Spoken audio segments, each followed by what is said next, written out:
Hi all. Hope you had a blessed day today. Today I want to talk about Jonah chapter 1 verse 17. Now the Lord had prepared a great fish to swallow up Jonah, and Jonah was in the belly of the fish 3 days and 3 nights. It's hard to imagine that a prophet who is called by God to spread the gospel of the Lord that would disobey him or try to get away from him to not have to do it. But this is the story of Jonah.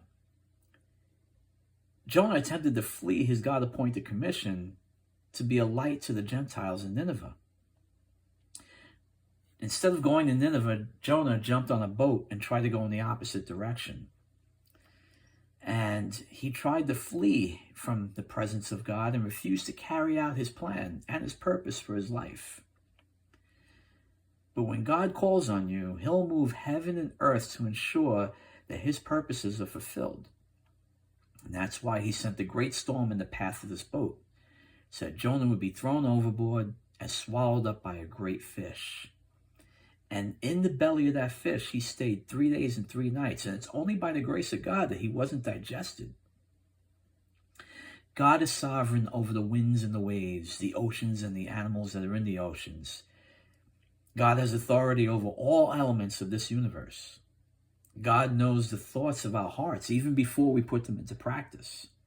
So God knew about Jonah's rebellious plans.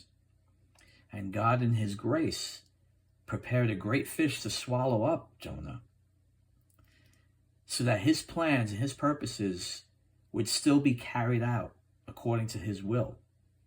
And it was also by God's grace that Jonah wasn't digested by this animal. God, in essence, gave Jonah a second chance to fulfill his plans and purposes in his life. Some of God's servants are willing people who understand that they've been placed in a very special position in their life, while others can be resistant to God's claims on their life and be unwilling to listen to his voice and share the good news of the gospel. How grateful we should be when God often uses the circumstances of our life to cause us to fulfill his plans and purposes in our lives.